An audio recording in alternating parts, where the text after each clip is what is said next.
بسم الآب والابن والروح القدس الإله الواحد أمين. هنختم بعنوان أقوى صلاة، صلاة يوحنا 17.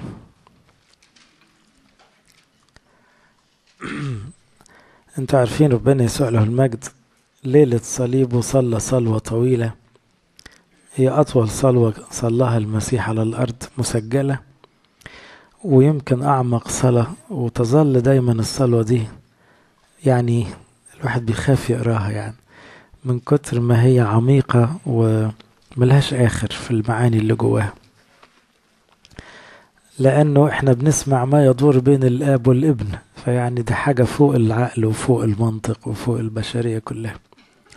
إنما هي كمان مدرسة للصلاة لأنه زي ما المسيح علمنا لما تصلوا قولوا أبانا الذي، كمان عاوزين نسمع هو بيقول إيه عشان نقول شبهه أو نقول زيه أو بيحس بإيه وهو بيصلي.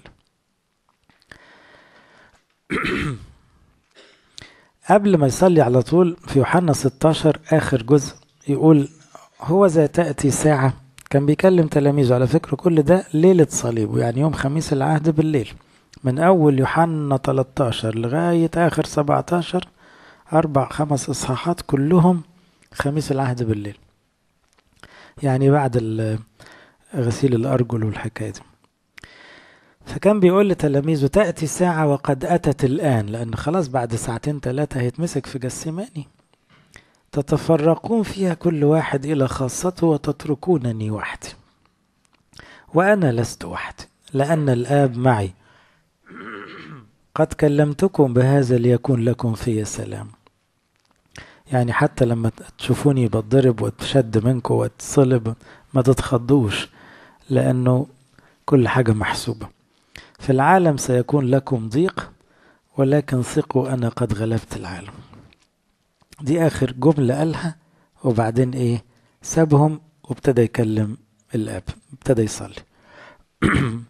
فكأنه في حقيقة مهمة الواحد عاوز يتعلمها، ان ربنا يسوع عاوز يعلمنا مبدأ: بقدر ما بتتكلم مع الناس اتكلم مع ربنا، وما تخليش كلامك مع الناس يسحبك من ربنا. اعمل توازن، لانه ربنا طول الوقت موجود قصادك. ليه الناس تاخدك؟ وفين لما تفتكر تكلم ربنا؟ ما ربنا يستاهل تكلمه اكتر من الناس. فتلاحظ التلقائية والسلاسة اللي يخلص بيها كلام مع الناس، ويقول على طول يقول ثم تكلم يسوع بهذا ورفع عينيه نحو السماء وقال. فمين عاوز اقول ايه يعني؟ تصور واحد بيتكلم مع الناس وهو على طول فجأة كده بقى يكلم ربنا، مش يلا نصلي وبعدين نحضر نفسنا ونفرك في عينينا لا، ده الموضوع تلقائي جدا. فكل ما الواحد يتعود يتكلم مع ربنا تبقى النقلة تلقائية وطبيعية بين وجوده مع الناس ووجوده مع ربنا. دي باينة مثلا في واحد زي إيليا، رجال الصلاة كلهم فيهم الحتة دي. يتكلم مع الناس يقول له حي هو الرب الذي أنا واقف أمامه، ده وقته واقف قدام ربنا. فانت بتتكلم قصاد أخاب الملك مثلا؟ لا، ما هو الخط مفتوح كده وكده. تكلم يسوع بهذا ورفع عينيه نحو السماء وقال أيها الآب قد أتت الساعة، مجد ابنك ليمجدك ابنك أيضا. حكاية رفع عينيه برضو في الصلاة من حقك تتعامل مع حواسك بالطريقة اللي تريحك. في واحد لما يفضل عامل عينيه كده يعرف يركز أكتر، في واحد لما يغمض عينيه يركز أكتر، في واحد لما يسجد يركز أكتر، كله حلو. إنما رفع العين، ما ربنا في كل مكان، يعني هو مش في السماء بس، يشير دايما إلى إن احنا مش تبع الأرض أو للاشتياق للسماء. لأن خلي بالكوا احنا هيجيلنا لحظة محدش فينا بيفكر فيها كتير، لكن هي جاية جاية حتى بعد ما نسيب الدنيا دي. لما نقوم من القبر في اليوم الأخير هنطير ناحية السماء، هنصعد للسماء. لما المسيح يجي على السحاب يقول نختطف جميعا على السحب. فالفكرة بتاعت ان احنا في يوم من الايام هنطلع كده ناحية السماء دي حقيقة، احنا هتحصل لنا هتحصل لنا اذا كنا ماسكين في ربنا. وبالتالي رفع العين للسماء دايما تعبير عن الاشتياق للحظة دي. امتى تيجي لحظة النهاية اللي تتقفل الدنيا تتفتح الملكوت وندخل السماء وهكذا. ورفع العينين ده حتى موجود في أكتر من حتة في الإنجيل، في القداس يقول أخذ خبزا ورفع عينيه وقال، يعني بنبص للسماء. وكتير من الآباء اللي شفناهم بيصلوا زمان كانوا دايما في اللحظة دي، يعني لما يبدأ التقديس يبقوا عاملين عينيهم كده. وبعدين أيها الآب قد أتت الساعة. احنا في يوحنا 17. لما نرجع ليوحنا 2، يوحنا 2 أول معجزة عملها المسيح مسجلة، اللي هي إيه؟ عرس قانا الجليل. لما العذراء ميلت على ربنا يسوع وقالت له ليس لهم خمر، قال لها إيه؟ لم تأتي ساعتي بعد. خلي بالكم المعنى. إذن ربنا يسوع موضوع كلمة الساعة دي شغلاه. وفي حتة تاني قال من أجل هذه الساعة قد أتيت. فمن أول معجزة، من ساعة ما بدأ خدمته أو من أول ما جه على الأرض وعينه على الساعة دي، ساعة النهاية، ساعة الصلب. وده برضو له مغزى في الصلاة، إنه الصلاة بيحركها دايما لحظة نهاية العمر. طول ما اللحظة دي شغلاك هتعرف تصلي كويس. أول ما اللحظة دي بتنساها غالبا مش بتصلي كويس، لأن فكرة إنه في نهاية، هيخلص العمر، هقابل المسيح، الساعة جاية، ده يحرك روح الصلاة.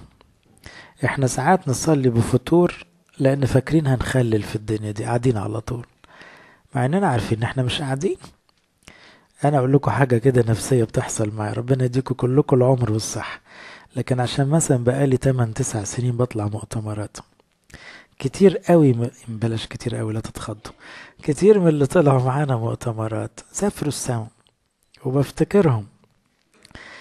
فبيجي لي إحساس، يعني ربنا يدي العمر بس احنا مش بنخاف من السيرة دي، المفروض ما حدش يخاف من السيرة دي. انه يعني اذكر مثلا نانسي اللي راحت السما قريب، كان عندها طبعا سرطان وعارفة انها ماشية، فكانت اخر مؤتمر تقول لي انا عارفة ان ده اخر مؤتمر، انا جاي احضر لاني غالبا مش هطلع مؤتمرات تاني، وحصل. فعاوز اقول انه احساس ان احنا بنتقابل وبنشوف بعض وبعدين كل شوية واحد هيطير كده، يعني في ساعة جاية، ما هو ده اللي بيخلي الواحد لما يصلي بنفس، يصلي بحرارة، يصلي بتركيز، ده الموضوع جد، ده انا هشوف ربنا في وقت. فالاحساس ده مهم لانه ده اللي يدي يعني انتباه للصلاة، قيمة للصلاة. انما لما تتحول الصلاة الى نوع من الاداء الروتيني، يعني يبقى انت ناسي انه فجأة هيخلص العمر وتأتي الساعة.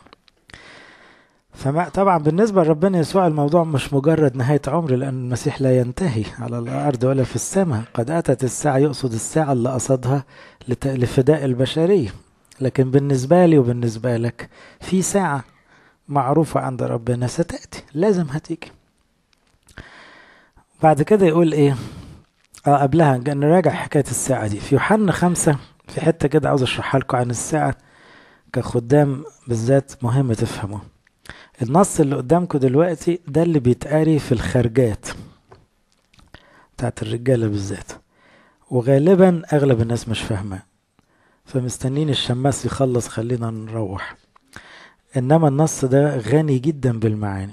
كان بيكلم اليهود المسيح وقال كلام مهم جدا، قال حق الحق أقول لكم من يسمع كلامي ويؤمن بالذي أرسلني له حياة أبدية ولا يأتي إلى دينونة بل قد انتقل من الموت إلى الحياة.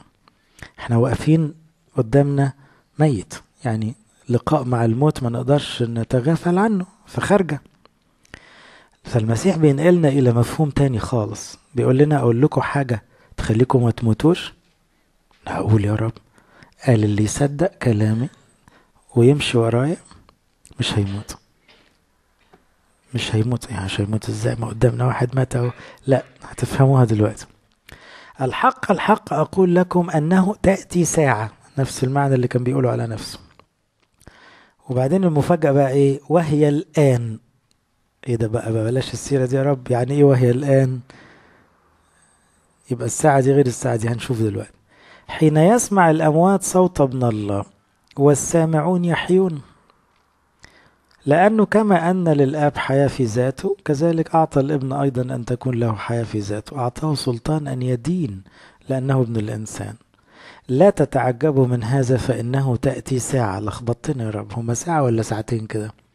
الأولانية تأتي ساعة وهي الآن، التانية تأتي ساعة ليست الآن، لسه ما جاتش، بس الساعتين فيهم موت وقيامة. هي تبان في معنى الأموات. الكنيسة وهي بتودع واحد من ولادها مأموريته خلصت خلاص، لو كان سمع صوت ربنا ومشي وراه يا بخته، الهم والباقي على اللي حاضرين الخارج. فدي ساعتهم هم دلوقتي اللي فيها ايه؟ ان كانوا اموات يسمعوا صوت الله عشان يقوموا دلوقتي. فهمتوا الفكرة؟ تأتي ساعة وهي الآن، دي ساعتنا احنا بقى، الساعة ساعتنا دلوقتي. يعني ايه؟ يعني لو ما قمتش النهاردة ما تضمنش تقوم بكرة.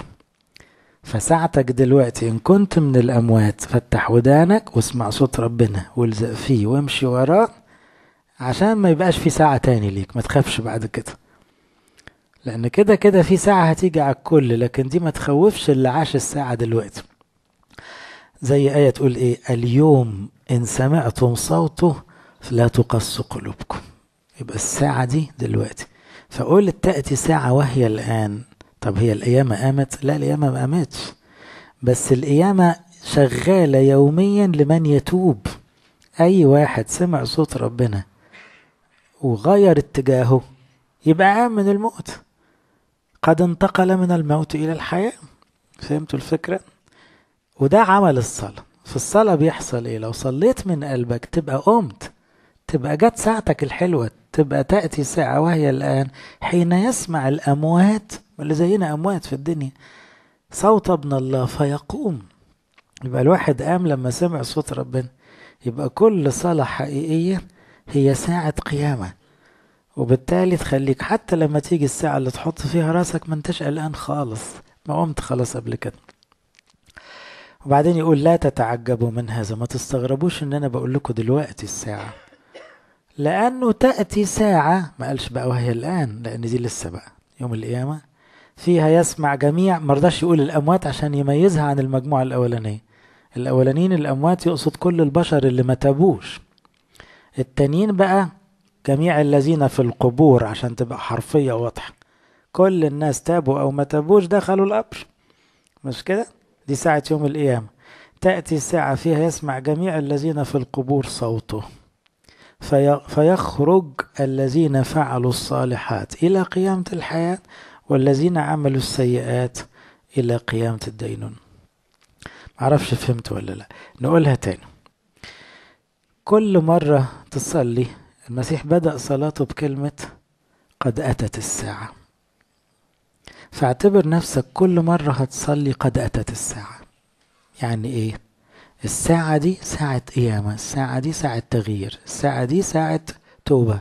عاوز ارجع ليك يا رب، عاوز امسك فيك يا رب، عاوز الحق اقوم دلوقتي عشان مش عاوز اخاف من الموت، عشان لو جت ساعتي في اي لحظة اكون جاهز، ما عنديش مشاكل. القيامة مضمونة في الحالة دي لان انا عايش ماسك فيك. فتأتي ساعة وهي الآن، يبقى في اول صلاتك كأنك بتقول قد اتت الساعة. يعني ساعتي دلوقتي، انا مش هفكر هموت امتى، لا، انا عاوز اصحى دلوقتي من موت الخطية، عشان لما ادخل القبر ما عنديش مشاكل، اللي صح العذر هيصحيني، ما عنديش مشكلة. كل اللي في القبور هيسمعوا صوته وهيقوموا، بس يا ترى هيقوموا على فين؟ الذين صنعوا الصالحات لانهم قاموا قبل كده وانتبهوا لحياتهم وسيرتهم، دول هيقوموا معاه إلى الحياة الأبدية. الذين صنعوا السيئات يعني فضلوا ميتين في الدنيا وهم عايشين، إلى قيامة الدينونة، يعني إلى جهنم. الآن نفسي قد اضطربت، ماذا أقول؟ مرة قالوا يوحنا 12 ده برضو في أسبوع الألام، كان ربنا يسوع خلص بقى معجزات كتير والناس كتيرة بتحبه، جايين له من كل حتة يشوفوه، وبعدين قال إيه؟ هو حس بيقرب على الصليب، فقال نفسي قد اضطربت، ماذا أقول؟ أيها الآب بص للسماء ورمى صلوة سهمية، نجيني من هذه الساعة.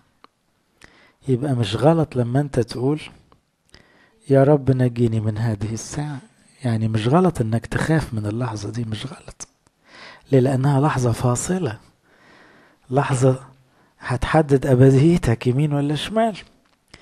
واللي بيفكر فيها أو بيعول همها بشكل روحي ده إنسان حكيم جدا، لأن اللي بينساها هو اللي مش حكيم. ده اتقال عليه في الكتاب يا غبي هذه الليلة تؤخذ نفسك منك إذا كنت نسيت. نجيني من هذه الساعة، ولكن لأجل هذه الساعة قد أتيت، أو لأجل هذا أتيت إلى هذه الساعة. يعني أنا جاي عشان كده، المسيح جاي عشان يفدينا، وإحنا عايشين عشان في الآخر نموت. بس الموت بالنسبة لنا يا ضيعنا يا قومنا، يا صابت يا خابت. نهاية العمر دي يا دخلتك أبدية فرحان ملايين السنين، يا ربنا يستر على الكل ويرحم الكل. إذا موضوع فكرة ارتباط الساعة بالصلاة، أنا كل ده عاوز أقول لكم قد إيه بيدي روحانية، بيدي عمق، بيدي خوف في الصلاة، بيدي إحساس بالمسؤولية عن اللحظة. مش هستنى بكرة أصلي كويس، أنا لازم أصلي كويس دلوقتي، ولازم أحس إن أنا في لقاء مع الله دلوقتي، ما أضمنش أي لقاء تاني، وعاوز أقوم دلوقتي، عاوز أسمع صوته وأنا بصلي عشان أقوم وأعمل صالحات، أعيش حياة جديدة، وبالتالي مش قلقان من الساعة التانية.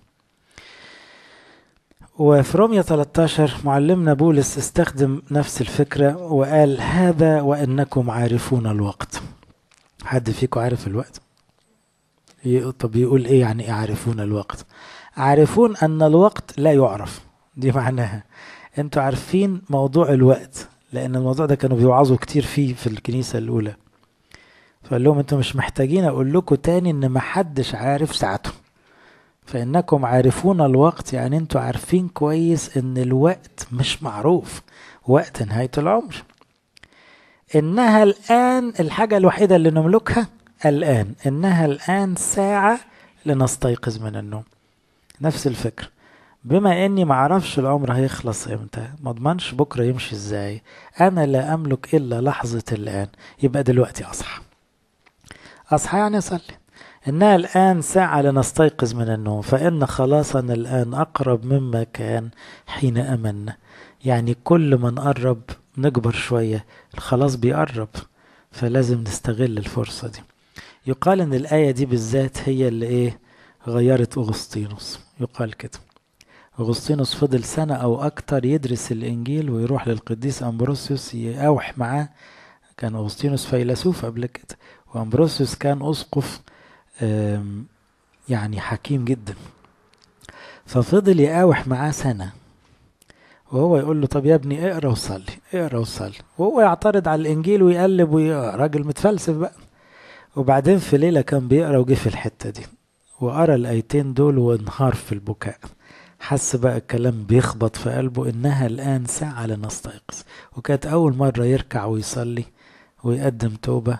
وراح بعد كده القديس أمبروسيوس قال له أنا عاوز أتعمد.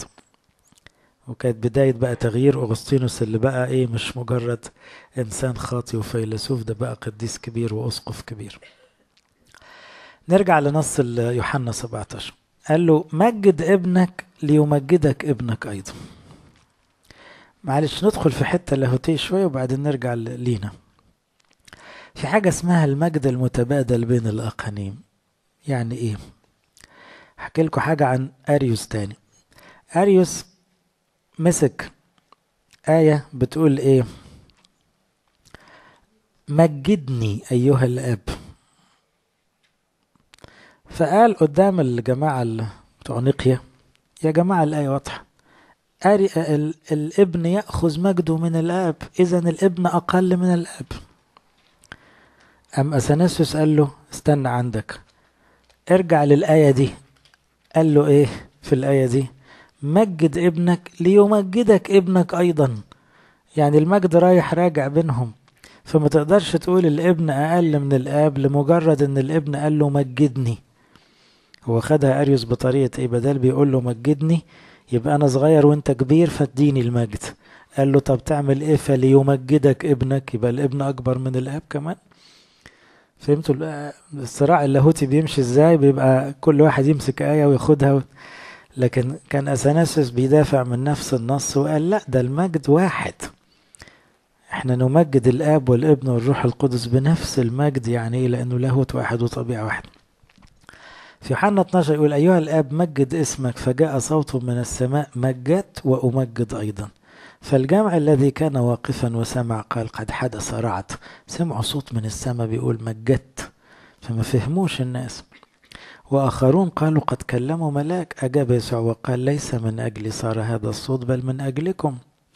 الآن، تاني حتة الآن والساعة، دينونة هذا العالم، الآن يطرح رئيس هذا العالم خارجا، وأنا إن ارتفعت عن الأرض أجذب إلي الجميع. أشرح معلش حكاية دينونة هذا العالم. احنا عارفين إن الدينونة يوم القيامة، بس يوم القيامة ويوم الدينونة مرتبط بالآن، لأني لو النهاردة غيرت موقفي يبقى النتيجة النهائية يوم الدينونة معروف.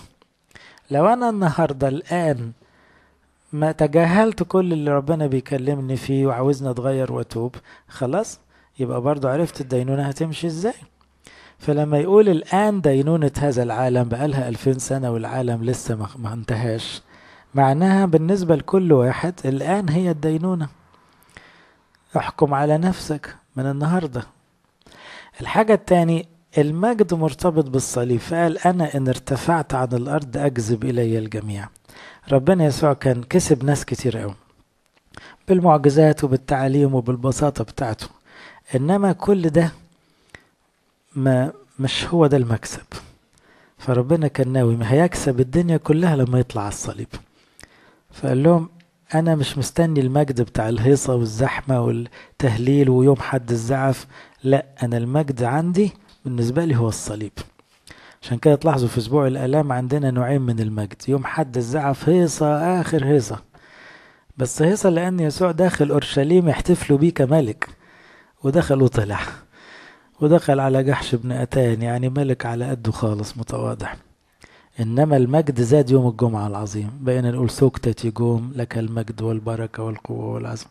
يعني مجد الملك الأرضي كان يوم الحد كده على قده خالص، لأن اليهود اعتبروه ملكهم يوم الحد، ودي اللي قلبت اليهود عليه وغضتهم جدا.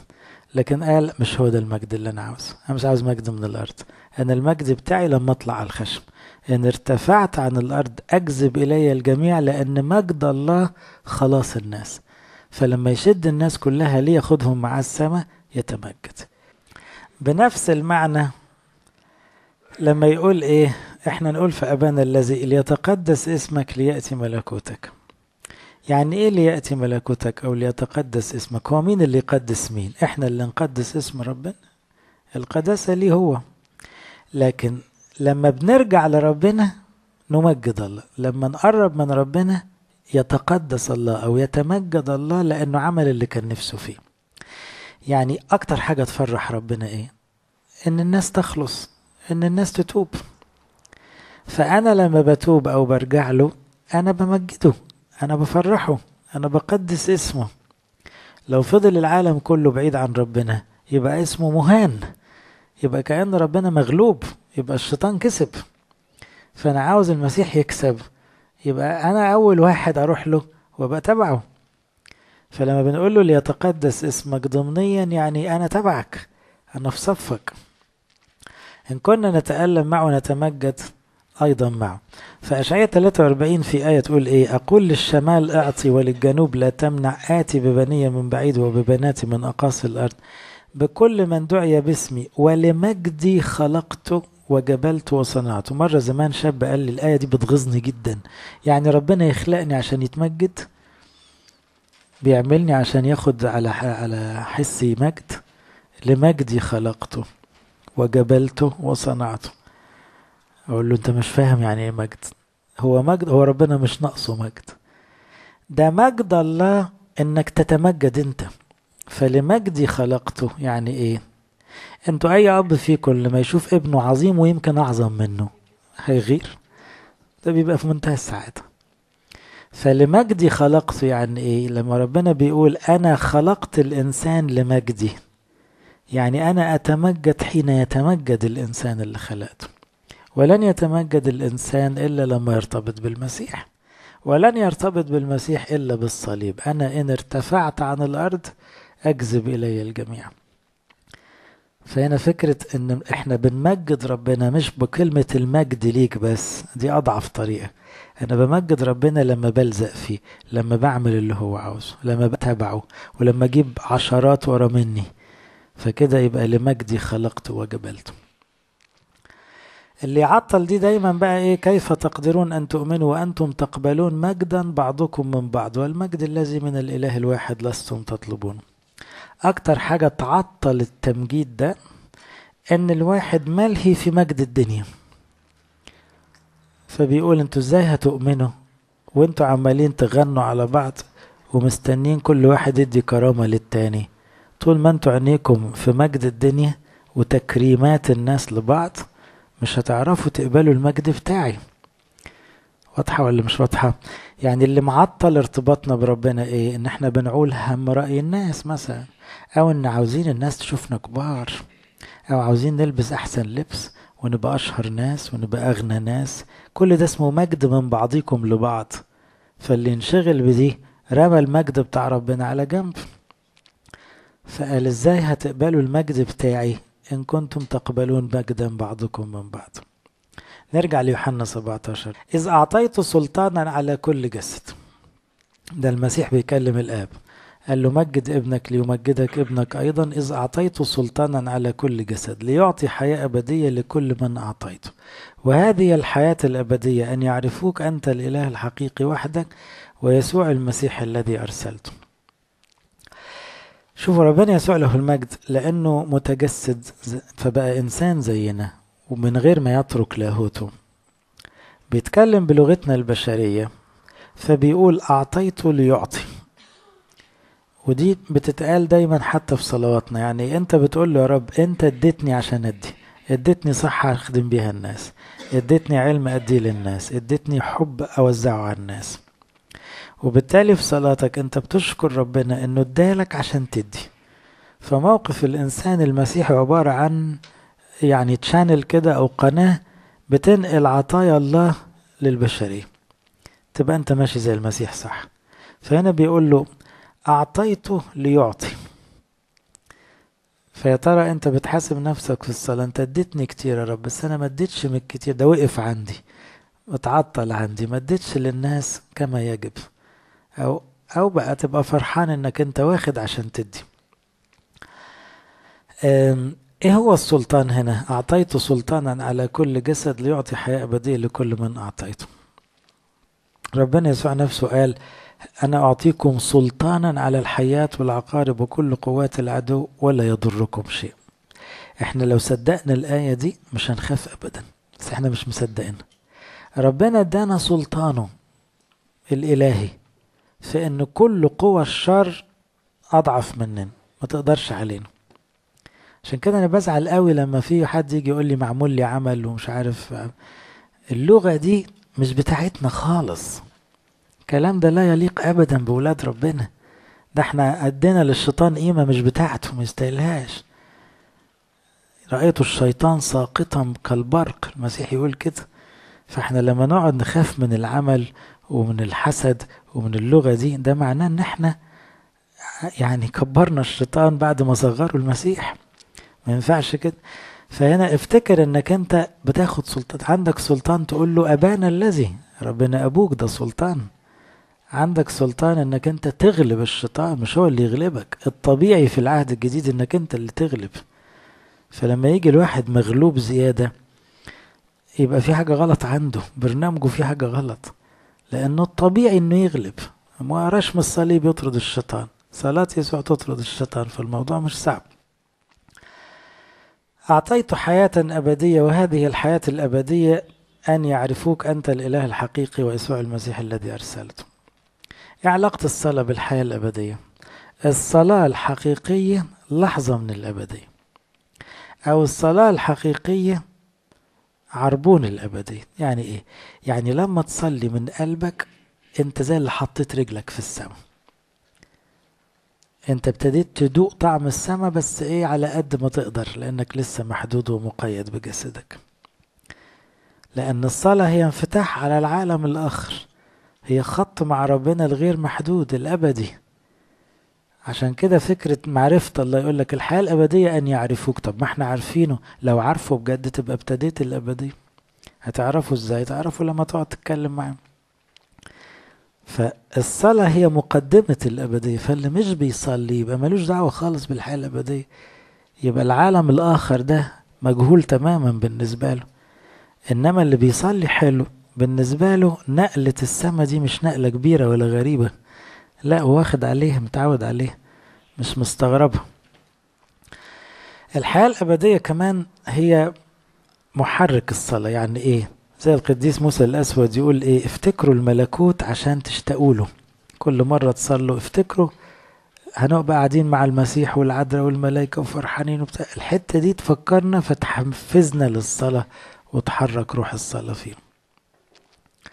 ماري أغريس له تعبير، واحد اسمه قديس اسمه ماري أغريس، أنت تصلي إذا أنت لاهوتي. اللاهوتي في العلم definition of theologian، اللاهوتيين معناه واحد يعرف ربنا. التعريف الروحي لكلمة لاهوتي مش اللي دارس ربنا، اللي بيصلي. يعني ربنا له طريقتين للمعرفة، طريقة الكتب والدراسة، وده مش بتاعنا، ده مش ربنا بتاعنا، لأن ربنا مش معلومة، مش معادلة معقدة ياخدوا فيها دكتوراه. فاللاهوتيين اللي واخدينها من الكتب، على فكرة النهاردة في علماء لاهوت في بلاد بر ملحدين، تستغرب من اسمه، عالم لاهوت يعني مدرس لاهوت في الجامعة، بس هو ملحد. منين مدرس لاهوت وملحد؟ مش فاهمها دي. يعني هو بيدي اللاهوت كعلم، فيقول لك المسيحيين يؤمنوا بالله نظامه كذا، والمسلمين يؤمنوا بالله نظامه كذا، والبوذيين ما عندهمش الله اساسا، والمش عارف الهندوس عندهم ايه. هو راجل عالم في اللاهوت، لكن هو ما يعرفش ربنا لانه خدها من الكتب. تلاقي واحد ما يعرفش يقرا ويكتب، عارف ربنا تمام. ليه؟ لاهوتي. لاهوتي قدير وبارع، لانه عارف ربنا بجد، عارفه كشخص، تعامل معاه، معايشه، معاشره، بيكلمه صبح وليل. فده لما يقول كلمة عن ربنا بيقول كلمة عن واحد معرفة. فاهمين ازاي؟ التاني بيقول كلام عن واحد قرا عنه. واضح الفرق؟ وعشان كده ربنا ما بيحبش خالص معرفته تطلع من كتب.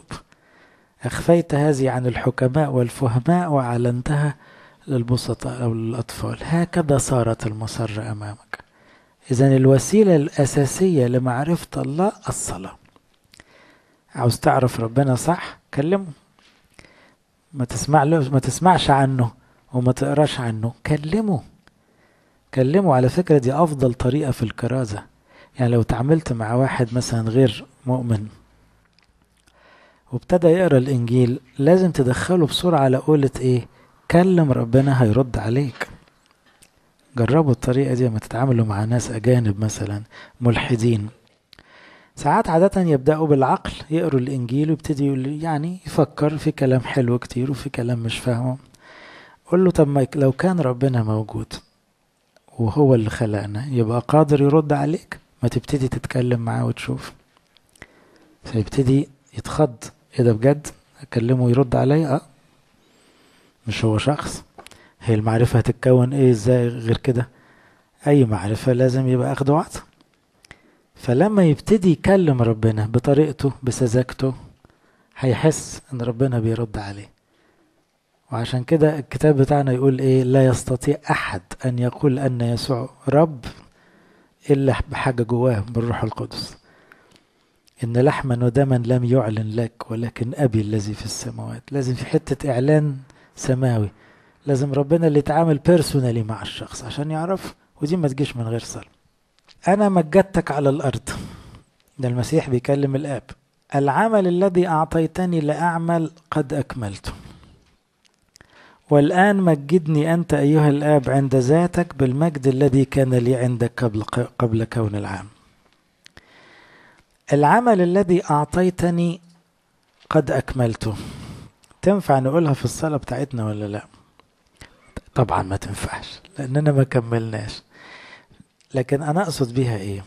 مفروض الواحد وهو بيصلي ربنا كان عاوز منه حاجات يعملها، فهو بيصلي ده ريبورتنج لربنا، سوري ما عملتش كل اللي انت كنت عاوزني اعمله. مثلا اليوم خلص وهتنام، فبتقول له يا رب العمل الذي اعطيتني لاعمله، تسكت بقى شوية وتشوف عملت منه قد ايه. ربنا يسوع قد اكمله لانه ده كامل، فدايما واخد 10/10، كل يوم 10/10. انت لو خدت 2/10 كويس، يعني بكرة تاخد 3. لكن فكرة الصلاة فيها دايما الريبورت، المرجعية. انا برجع لربنا بقول له يا رب انت بعتني الدنيا اعمل حاجات ما عملتهاش، او عملت منها حاجات ما قدرتش اكملها، طب ساعدني بكرة اكمل. بعتلي شخص طبطب عليه كنت مش فاضيله، بعتلي موقف اتعلم منه ما فهمتش، بعتلي شخص بيقول حاجة ما سألتش فيه، موقف ما يستاهلش خلاني اتنرفز. العمل الذي اعطيتني لاعمله، ها بقية الجملة دي بتاعتك انت بقى، قد قصرت فيه او اهملته او، لكن عاوزين نوصل نقول قد اكملت، يعني عاوز اعمل اللي انت عاوزني اعمله. والآن مجدني أيها الآب عند ذاتك بالمجد الذي كان لي عندك قبل كون العالم. يبقى كأن كل صلاة بيحصل فيها حساب للنفس تلقائي. لو هتصلي من قلبك هتلاقي الروح القدس يخليك تراجع يومك أو تراجع أعمالك من غير ما تحس. ساعات نقول كتدريب يا جماعة قبل ما تصلوا حاسبوا نفسكم، شوفوا عملتوا ايه وما عملتوش ايه كويس. انما صدقوني لو صلينا بتلقائية وبروحانية بتحصل لوحدها. بيرن في دماغك موقف حصل في اليوم ده، ازاي عدى عليا، فاهمين ازاي؟ لان الروح القدس هنا هو اللي بيكلمك بقى جوه الصلاة. ازاي اتنرفزت في موقف زي كده، ازاي وقعت في سيرة الناس، ازاي ما عملتش اللي كان عندك فرصة خير راحت منك. كل ده بقى بيجي لك وانت بتصلي، لانه بتكتشف ان ربنا كان عاوز يعمل بيك حاجات وانت ما اديتلوش الفرصة دي. أنا أظهرت اسمك للناس الذين أعطيتني من العالم، كانوا لك وأعطيتهم لي وقد حفظوا كلامك والآن علموا أن كل ما أعطيتني هو من عندك. تلاحظوا تكرار كلمة أعطيتني أعطيتني، لأن المسيح بيعلمنا أن كل ما يحدث في حياتنا هو عطية من الله. أنت اديتني عمر، اديتني عيال، اديتني صحة، اديتني ناس، اديتني ظروف، اديتني خدمة، كل ده عشان أعمل من خلاله حاجات حسب الخطة بتاعتك. كان المفروض أعملها زي ما أنت عاوزني أعملها. فأنا أظهرت اسمك للناس. أنت أظهرت اسم المسيح للناس ولا لا؟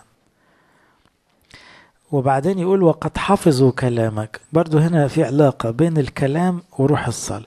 كل ما تبقى مشغول بالإنجيل كل ما تعرف تصلي كويس، لأن كلمة ربنا تدي روح للصلاة. تصور انت مثلا فرحان بآية بتقول كل الأشياء تعمل معا للخير، لما تيجي تصلي هتصلي وانت فرحان، تقول له يا رب أنا عارف كل اللي بيحصل حواليا خير. يبقى هي اللي اديتك طعم للصلاة، معنى للصلاة، الكلمة اللي قريتها في الإنجيل. أو وصية ما عرفتش تعملها، رب مش عارف أحبه، فبقت موضوع الصلاة هو الوصية اللي انت عاجز عن تنفذها. الكلام الذي أعطيتني قد أعطيتهم وهم قبلوا وعلموا يقينا أني خرجت من عندك وأمنوا أنك أنت أرسلتني. من أجلهم أنا أسأل، لست أسأل من أجل العالم بل من أجل الذين أعطيتني لأنهم لك. من أجلهم أنا أسأل. تلاحظوا أن ربنا يسوع الجزء الأول في الصلاة كان بيتكلم عن علاقته بالآب، مجدني وأنا أمجدك، أنت أعطيتني وأنا أعطيتهم. وبعدين من أجلهم أنا أسأل. برضو شوفوا يا جماعة، أي شخص يصلي بالروح قلبه يتسحب تلقائيا للصلاة من أجل الناس.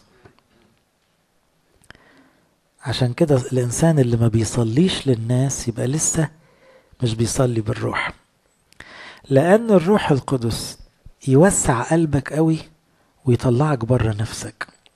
كمبتدئين في الصلاة الواحد يصلي لنفسه ولعياله ولصحته وخلاص. لما تكبر في الصلاة تبتدي تصلي من قلبك لجارك وقريبك لما تكبر أكتر وأكتر تصلي للثورة وللأوبئة وللمجاعات وقلبك يوسع وبتلقائية، يعني مش بافتعال، مش بتفكر نفسك مفروض، لا لا، ده انت تلاقي الحكاية طالعة تلقائي.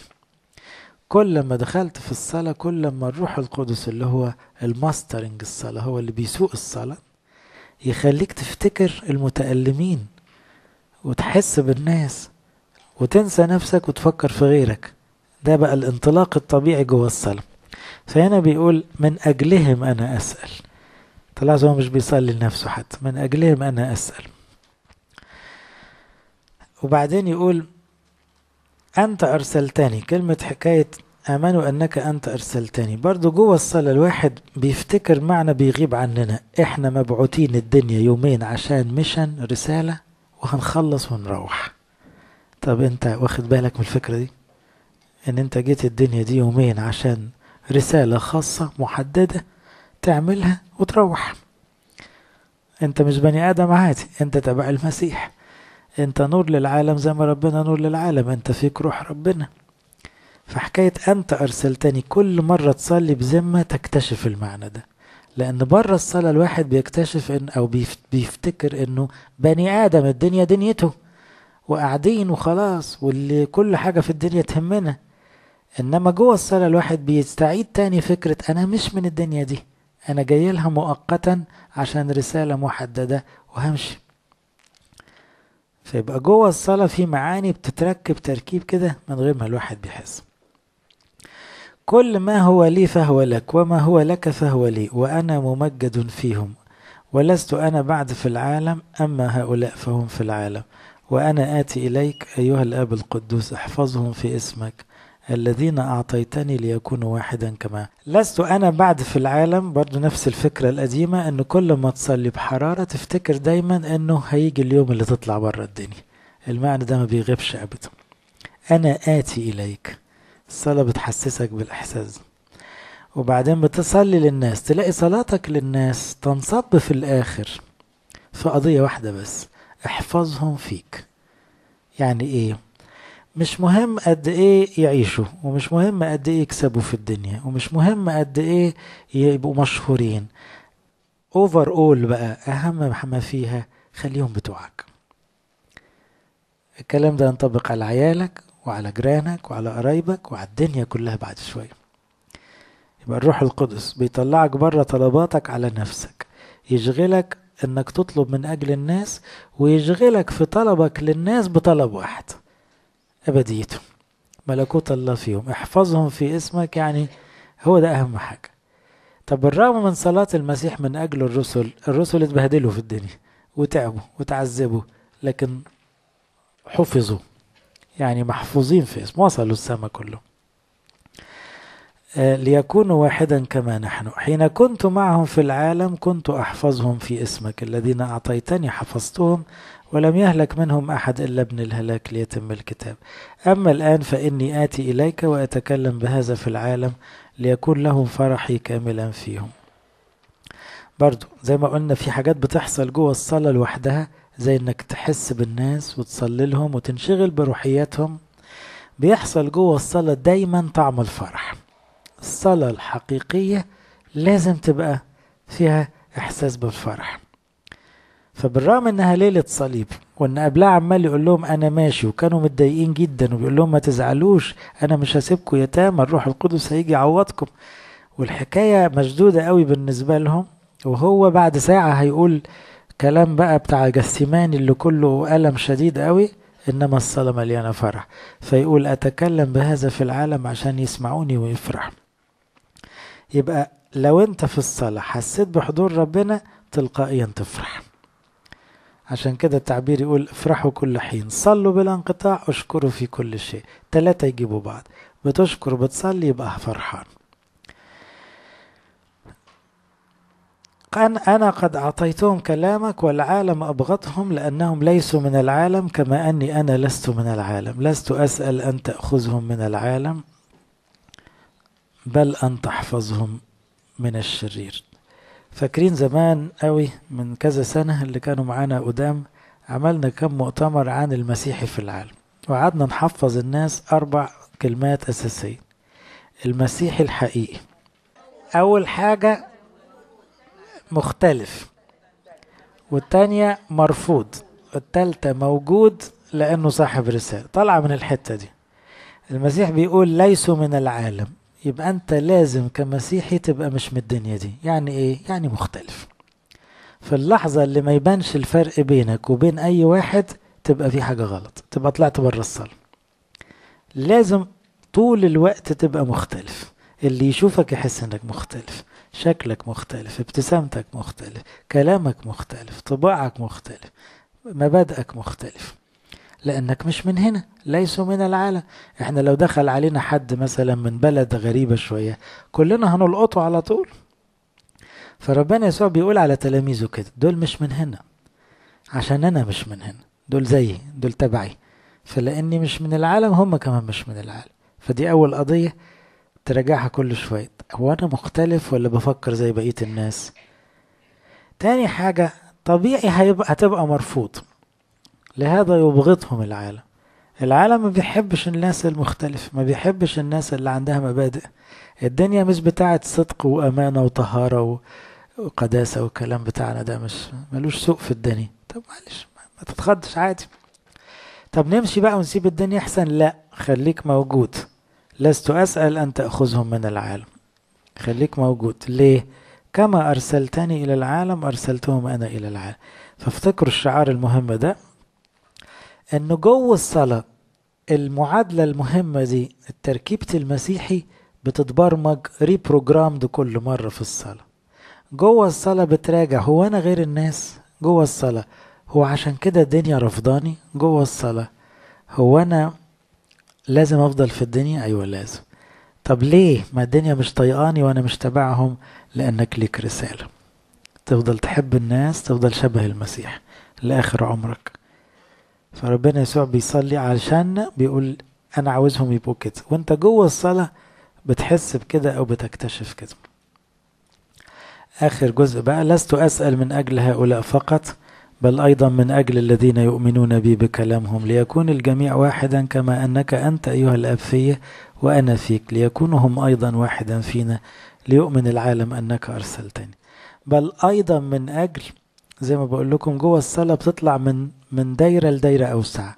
بتصلي الأول لناسك وخاصتك وأقرب الناس، وكمان من أجل ناس ما شفتهمش ما تسمعش بيهم. والغرض في الآخر كلنا نتلم في السماء مع بعض، لنكون واحدا كما أنك أنت في وأنا فيك. أنا قد أعطيتهم المجد الذي أعطيتني ليكونوا واحدا كما أننا نحن واحد، أنا فيهم وأنت في، ليكونوا مكملين إلى واحد، وليعلم العالم أنك أرسلتني وأحببتهم كما أحببتني. أيها الآب أريد أن هؤلاء الذين أعطيتني يكونون معي حيث أكون أنا، لينظروا مجدي الذي أعطيتني، لأنك أحببتني قبل إنشاء العالم. أيها الآب البار، إن العالم لم يعرفك أما أنا فعرفتك، وهؤلاء عرفوا أنك أنت أرسلتني، وعرفتهم اسمك وسأعرفهم، ليكون فيهم الحب الذي أحببتني به وأكون أنا فيهم. عشان الوقت، هو اللي عاوز أوصله بس يا جماعة، الحاح فكرة مستقبلنا السماوي لازم يطلع في كل صلاة.